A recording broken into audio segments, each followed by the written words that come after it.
So, David, it's great to see you. Thanks for being with me today. I'm going to quickly introduce you to our podcast audience, and but you're somebody that everyone should know because you and I co-founded OGL together. About I don't know when that was. Was that in 2019? I think it was fall of 2019. So it's been a while. It's been a journey together. But also, I want to let our audiences know that you and I have been working together for about 30 years. You and I both arrived at NYU in the same year in 1997, and we became dear friends at that time. And then, you know, did a lot of friendly stuff together, but we also started working together when we had Guthrie and Associates. And then you and I met Michael Conrad, and who had founded the Berlin School of Creative Leadership.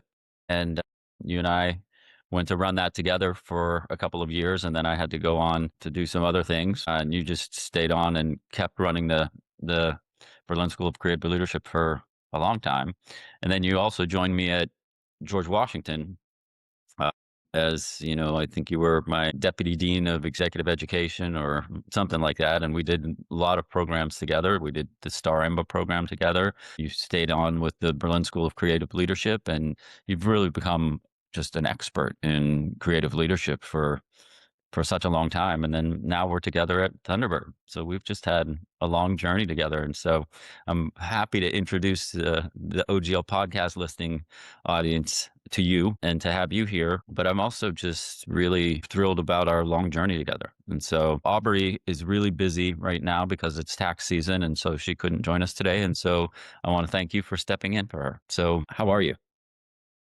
I'm well and grateful for the opportunity. I've been watching and listening with admiration to what you've been doing in this series. I'm glad that Aubrey is taking care of her day job. I can assure all listeners my taxes are done as well. But it's such a pleasure to be with you as always, and just your brief summary of our decades of friendship and collaboration. It's heartening and reminds me why I so enjoy not only our friendship over the years, but also the opportunities for advancing the kinds of ideas I think we're going to be talking about today. So just great to be here and so excited about this podcast series and being a part of it. Well, yeah. And so again, I'm so thrilled to be here with you and to be talking. Now, one of the things that I wanted to do today is, one of our kind of key features that we do with our podcast is we do sort of boots on the ground in China and China in the news. And that's important. And I do want to talk to you in a little bit about some of those issues. But I just thought, since we have you here, we might take a special opportunity to talk about some of your areas of expertise. And OGL was originally founded as an organization that was thought leadership and expertise in two areas. One was China, and the other was leadership. It's called On Global Leadership. And I admire the work you've done in creative leadership so much. And so I thought we might talk about that. And then maybe we can talk about some other issues that I've been thinking about in leadership as well. But let's start off with creative leadership. Like let's hear. Sounds good. Let's go. I think that the before diving into creative leadership, just one line, the bad lighting you're seeing, apologies to you and everyone, comes from my being in an apartment that I just arrived at in Dubai. And in the spirit of OGL and boots on the ground, nothing like the time that you've spent on the ground in China or the rest of the OGL team there. But I'm in Dubai now, despite all of the uncertainties here, because I'm a believer that leadership involves the here and now. And I think there's a lot to be learned, as you certainly know from all you do in China. I think there's a lot to be learned from the uncertainties, from the turbulence that's happening here. And I don't want to ennoble or glorify what I'm doing, but certainly helping a couple of clients of mine and wanting also to learn how, in fact, what's already, I think, a distinctive way of leading in this region is perhaps evolving further. So just to underscore the boots on the ground, OGL, and wherever that happens in the world, certainly the deep dives in China that you and the team do there, elsewhere as well, is I think absolutely vital. It's amazing. In Well, terms of well, go ahead. I mean, I wanna hear from you, but I would love you to just kind of take our audiences through just like your sort of long history in really building an expertise in creative leadership, and then we can yeah, sort of dig into like what does it mean to think about creative leadership and how to. But I would love to hear your story. let me give a thumbnail sketch, which might be helpful of at least my conception of creative leadership, and this is been developed across, as you say, a lot of years of research, teaching, being on the ground, being in rooms, and a whole range of different creative businesses. But for me, creative leadership emerged after the Second World War. And, it emerged from a convergence of different factors. There was a kind of professionalization of management. There was the ascendance of knowledge work. Probably most importantly and specifically for creative leadership itself, there was an increasing recognition of, and frankly, marketing of creativity itself as an asset in business and in social and economic development. And for the second half of the 20th century, advertisers and filmmakers and designers and TV producers just thrived with the moniker of creativity as part of their resumes. In my view, again, as I would tell the story, creativity and creative leadership, as understood in business, then succeeded too well. I think that the 1990s, the rise of entrepreneurs, the 2000s, when you mentioned the Berlin School was at the forefront of a whole range of different business schools and management training programs, which I would say co-opted creativity and creative leadership as no longer kind of outliers or being on the margins of mainstream management practice, but rather they tried to bring creative leadership and innovation into the center. And I think that commodification of creative leadership, certainly into the 2000 teens, and kind of the continuing veneration of entrepreneurs, especially tech entrepreneurs who embraced creative and innovative leadership. I think that ultimately diluted what had been distinctive about creative leaders. It's the old story of when creative leadership refers to everything, it refers to nothing. And I've actually written some short pieces about what I call the rise and fall of creative leadership. So that's the background. And for me, right now, we are at a moment of opportunity. People talk about poly-crises. I like to think about poly opportunities. And I think that there's an opportunity for creative leadership to rise again. And to do that, my own belief is that, we need to think very broadly, not just about say what is creative in our operational work as leaders or executional work as leaders, the kind of are we doing things right. We also need to think about whether we're doing the right things in the very complex environment we're in, and whether we're doing those right things creatively. I also think that there's a third question, which, because of the oftentimes complex, conflicting, even paradoxical elements that we face, as leaders in the world, that we ask, how do we navigate when right itself is contested or contradictory? And it's here where I believe creative leadership connects with, your incisive work on China. It connects with, my being on the ground here in the Gulf, because I think that some of the fundamental collisions or contradictions that leaders are facing today, that they need creative responses to, Right. involve different cultural and business systems, different ways of approaching capitalism, or certainly at least approaching deals or alliances that they may be pursuing.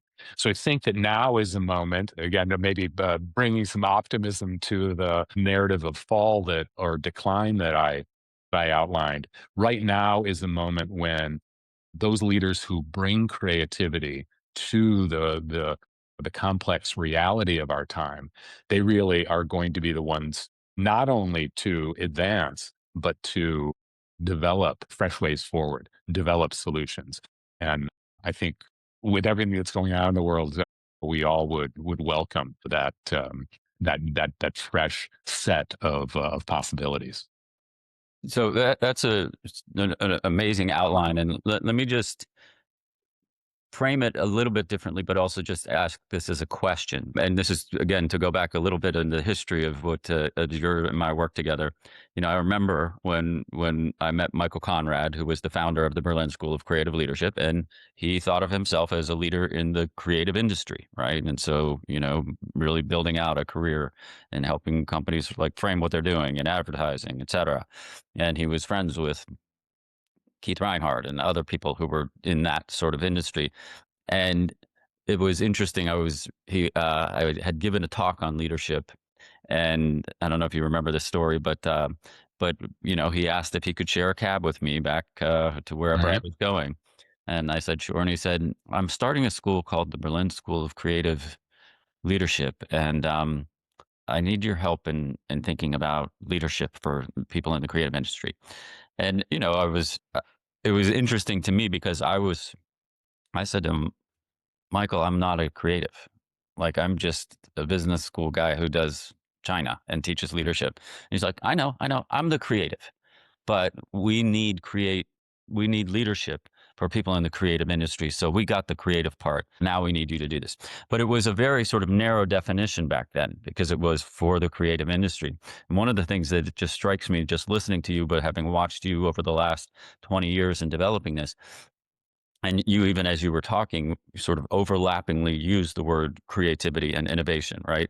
So there's lots of kinds of creativity that's not just for people in Mhm. the creative industry. Like, we might think, well, Steve Jobs, one of the most creative people of his generation, because he thought about how to create new things like these little things called iPhones and iPads and touchscreen glass. But, and I worked for Apple for about 5 years, and it was after Steve Jobs had passed away, but I was working for Tim Cook. And, you might just think Tim Cook is a great businessman, but he was also one of the most creative operations people I Yeah. ever met. I mean, the reason Apple is the most profitable and valuable company in the world is because of his creativity on how to build the manufacturing supply chain in China. And there's been books written about this. There's recently this year, there was a book called Apple in China that talks about just how creative the business model is. And so what seems so interesting, if I'm understanding what you're saying, is you've sort of pulled this away from just the creative industries to really be talking about leadership as it relates to creativity in all kinds of different roles, like,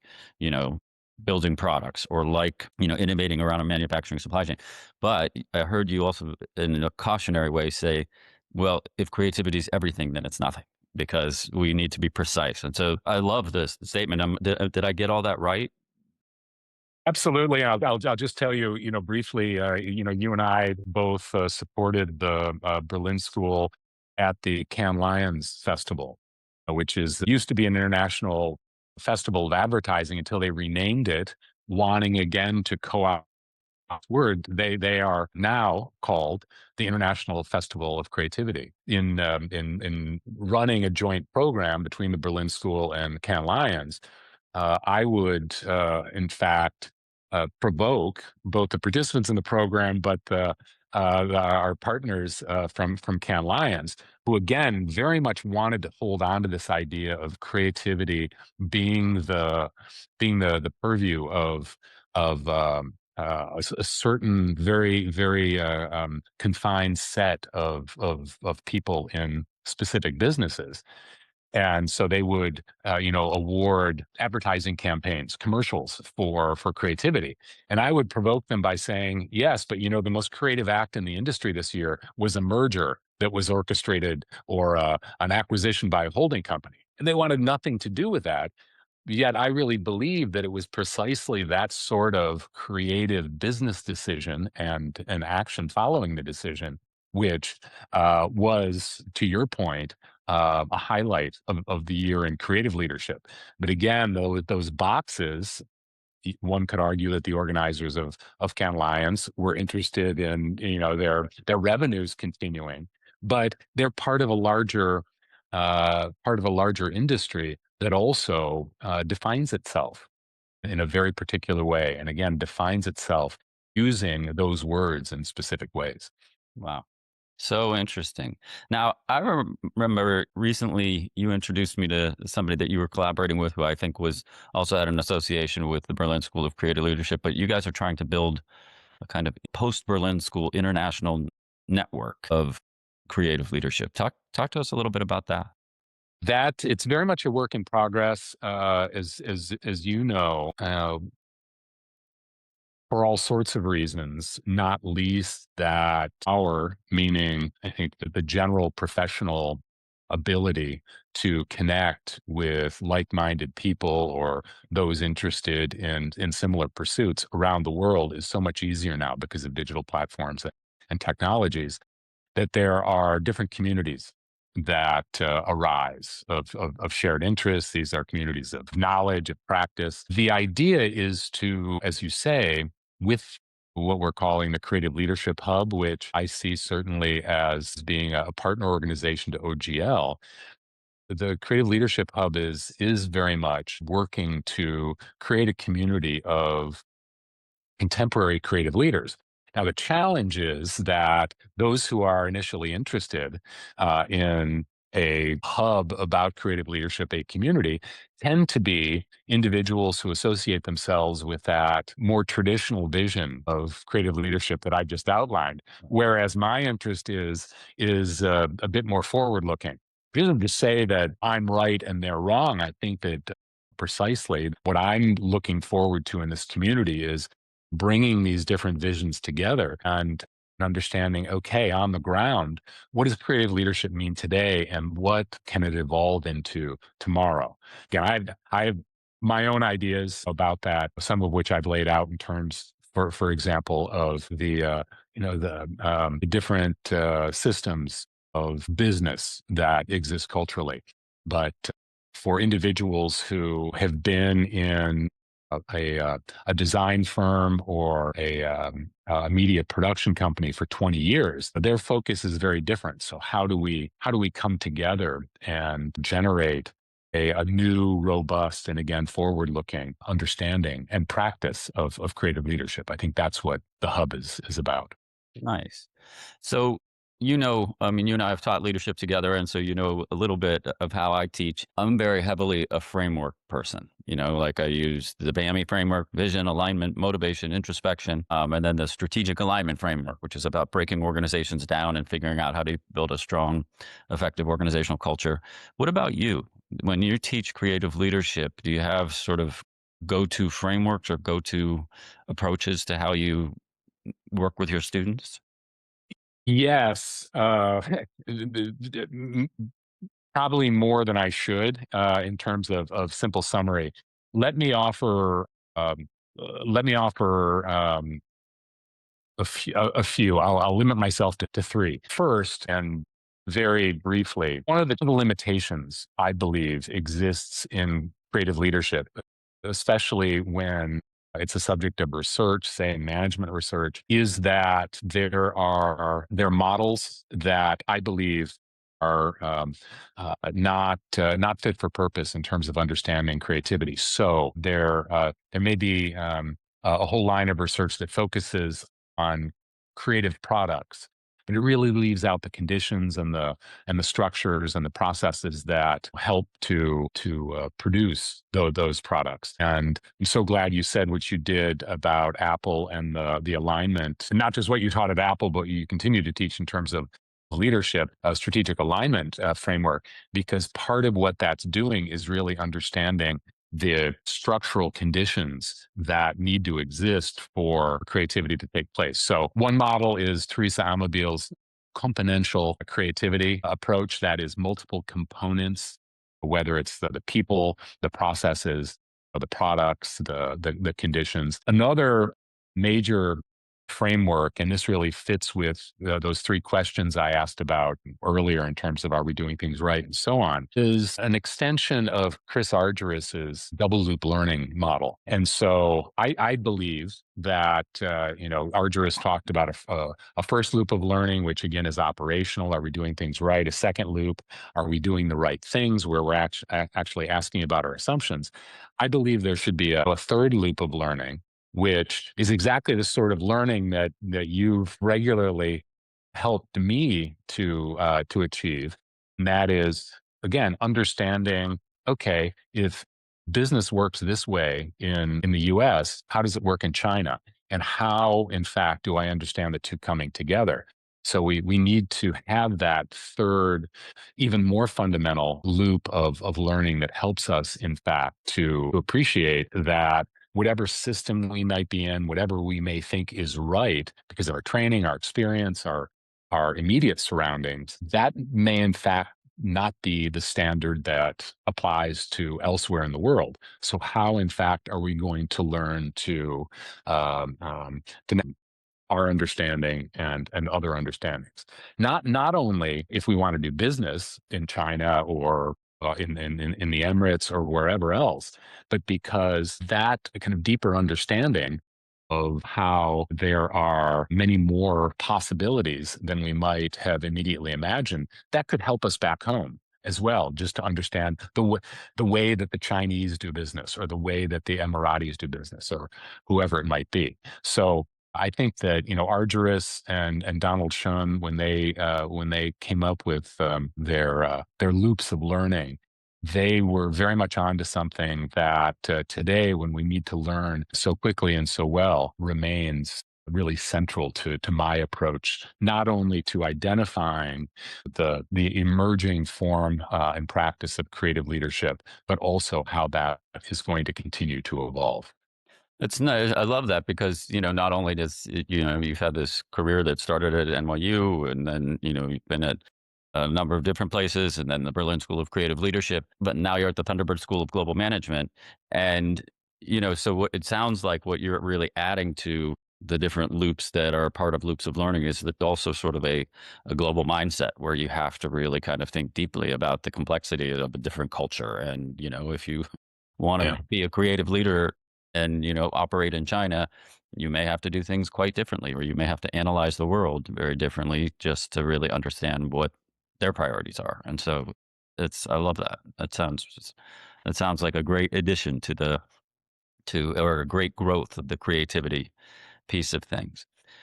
I do have one other thing I wanted to ask you about, but I wanted to see if you wanted to had any final thoughts on just helping our audiences learn about your creative approach to teaching leadership. Well, I think that both in terms of learning about creative leadership and practicing creative leadership, the one other thing I'd say is that I don't want to throw under the bus anyone who, in fact, still allies themselves with or defines themselves according to what I've said is a previous conception of creative leadership that I believe has declined. It strikes me that a lot of those people who have been in self-proclaimed creative businesses and creative industries, they in fact have a leg up right now. They have an advantage at this time when the consistent learning that we're just talking about and new ways of understanding creative leadership aren't only vital, but are the source of advantage in a lot of businesses.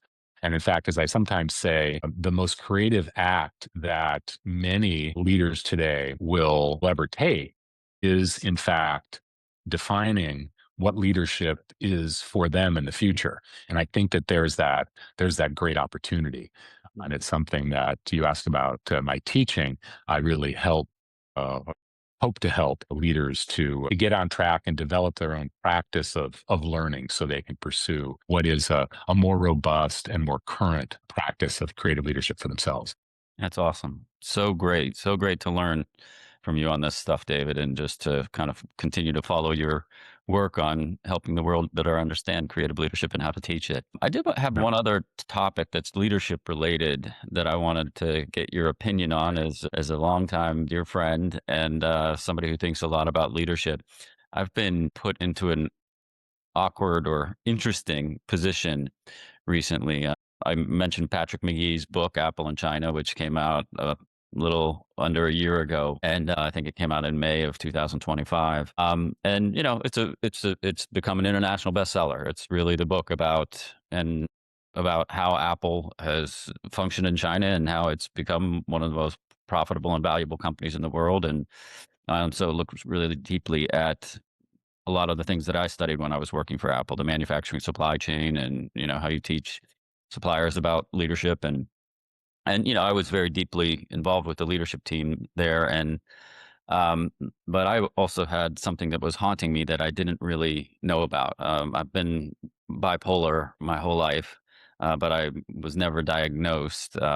There's sort of a new version of bipolar that came out in 1994, which is sort of less extreme in terms of the manic breakdown. So in addition to bipolar 1, there's something called bipolar 2, which it doesn't have hypermania and a hypermanic breakdown, but has something called hypomania, which is just people who work obsessively and then suffer sometimes from depression. And anyway, I had a breakdown in China, and I was diagnosed with bipolar 2, and had to get my family home and kind of get into mental health issues of talking about these things. Anyway, but this was written about in the book, and so it was very scary to me because you want to take your time to tell people about your mental health issues and your conditions. And the next thing I know, an international best-selling book is writing about Doug's mental health breakdown in China and the fact that he was diagnosed with bipolar 2 disorder. And initially I was devastated by it because I was scared, but I went to talk to our dean, who I thought had a really great leadership moment, because she said, Doug, I've read the book. You need to calm down because I think you're one of the heroes of the book for Apple in China, but you're also brave. We need to talk about this stuff more. And everything I hear from people that are high level people in the business community, people are afraid to talk about these issues. And we want to be the school that is leading the conversation about, and she used the term neurodivergence, which I hadn't heard that term before. And but if you Google neurodivergence, and you'll find bipolar as part of it, but it's ADHD and autism and other things as well.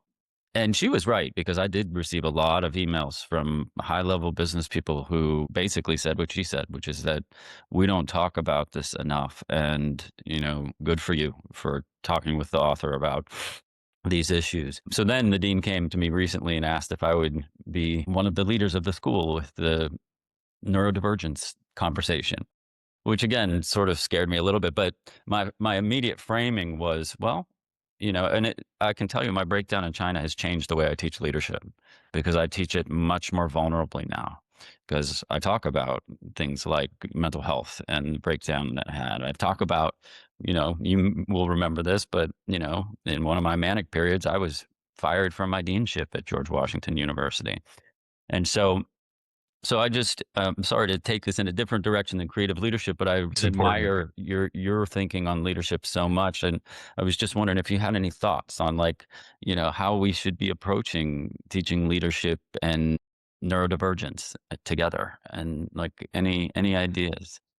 Well, I'm happy to share some preliminary thoughts, although my guess is that both, as you say, with your own evolving practice of teaching leadership, and also what the dean has said to you specifically, I'm curious about what your thinking is about how to grow this being the topic of leadership and neurodivergence more broadly, because I can imagine a number of different directions to go in, but I think that needs to be more coherent. My guess Right. is that you've given more thought to that. Well, I'll just dive in really quickly and tell you some thinking that I've had. But as we mentioned a few minutes ago, I mentioned in my frameworks, and I've very much come out of the VAMI framework: vision, alignment, motivation, introspection. But as you know, in the field of leadership, the world sort of breaks down into often into two categories. There are people who are economists and organizational behavior people, right? And I come out of that world, right? So I'm a China scholar and studied economics and studied organizational structure and design. And so my leadership classes in the past have always heavily weighted that. And then I talk about motivation and introspection are important, but I'm not a psychologist, and that's in the organizational behavior field. We'll talk a little bit about that in this class, but mostly we're going to focus on the economics and global economics and the organizational structure and design. What's changed for me dramatically, David, is that after my breakdown in China and sort of teaching much more vulnerably, I focus on motivation and introspection now much more than I ever used to. Right. And so even though I don't think I don't have a degree in psychology, and I used to sort of avoid the deeper conversations about organizational behavior that comes out of the more individualistic and psychological approach. Now, what I believe is that if we are going to be effective leaders, we need people who grow up thinking about, the team that they're building and, struggles that people on that team might be having. Those students might be, or those individuals on your team may be neurodivergent, and maybe they've been hiding that their whole lives. I have a student at Thunderbird who, when she heard that I was starting to work on this, she came to me, and she's one of my star students. And she came to me and she's like, Doug, I need to be working with you on this. Do you know that I've been dealing with neurodivergence my entire life? And I was like, okay, I didn't know that. But yeah, let's work together on this. And so but I think, like, as a leader in organizations, we need to get people attuned to the fact that, like, there are a lot of issues of neurodivergence in the world, and we don't talk about this stuff enough. And people need to feel safe to be able to be vulnerable. So that's sort of just the approach that I've been taking. And I don't know if that resonates, but I think it resonates, and I would agree with your students. I think that it's extraordinarily valuable. I think that my own view, she's hardly an outlier. I think generationally, it's also important. Just because I read it today, in today's FT, there is an article about Brené Brown, who, as you know, has been over the last, I don't know, 10 years or longer, one of the great voices for vulnerability broadly in terms of social relationships, but also she has a recent book where she applies that to leadership. And so the FT article kind of talks about her work. And again, for people who've been following her, I think it's a general capsule. But I was struck because I went to the comments, and the comments were, I thought, for this fairly even-handed article, the comments were very harsh and critical. And I think some of it, as comments on the comments pointed out, some of it may be an English versus American criticism, both of her because she's Texan, she's proudly Texan. She talks about cussing with her clients, and that English propriety shown through. But the reason I bring it up is that some of the article, and certainly many of the comments, were noting what they saw as a tremendous challenge right now in terms of the kinds of leadership, especially in politics, that are being modeled, where it's okay to be Machiavellian or to only be interested in power. In other words, to shut any vulnerability into the closet. And again, I'm not claiming that there's a huge historical shift here, but it does strike me that the world we're in now needs vulnerability and needs neurodivergence in its leadership more than ever. And so again, I really celebrate what you're doing. Happy to support your efforts there. And I think that for the world of leaders generally, but also for teaching the next generation of leaders, it is today absolutely vital. thank you. And so, yeah, I mean, again, it's been jarring and a little scary to be out there and be vulnerable and open with this. But to your point, I mean, I mentioned, emails that I've gotten from a lot of business leaders. I remember one email in particular of from a guy who, he has a $30 billion fund, and, he's really, really a powerful person. And he wrote me an email after the book came out, and he said, Professor Guthrie, Like, I've been struggling with bipolar disorder my entire life, and I have never been allowed to talk about it. Everybody who I've raised money from has said, "Do not talk about these issues. These are mental health issues, and people need to." And it was a really we became friends, and but it was really powerful because he was just sort of like, "I can't believe we're talking about this." And, I've been living with this behind the curtain and in the closet my entire life. And so I respect and admire what the dean wants, but it's just, new territory for me. So, but I thank you for letting me veer off of creative leadership for a little bit because I so appreciate your thoughts and your mind and your friendship. So I know we got to close out soon. Did you have any final comments you wanted to raise on creative leadership, or just the OGL version of what we're doing? As I mentioned, usually we talk about China in our podcast, but it's important that you and I bring leadership to it. And so I'm so thrilled that we got some time for this today. I am too. I think the one last thing I would say, and we haven't uttered the letters, but they come to mind in terms both of creative leadership and leadership in neurodivergence, and that's AI. Maybe just as a way to close the paragraph I opened about the urgency uh, of what you're building in terms of a greater focus and maybe more resources related to leadership and neurodivergence. It strikes me that with AI, there are obviously opportunities for creative leaders to sort out in the same way that they have to sort out the contradictions between, again, I'm generalizing, US and Chinese ways of doing business. Leaders also need to sort out the different standards of outputs from human teams and AI models. And I think that that's again an opportunity for those who are practiced in creativity and who are used to kind of managing creative friction. But also for neurodivergence, it strikes me that there are opportunities here in many ways. I think of AI potentially as a kind of a cognitive orthotic for if used correctly for neurodivergent team members. There are big risks, of course, that AIs will just perpetuate or deepen the inequities with neurodivergent team members.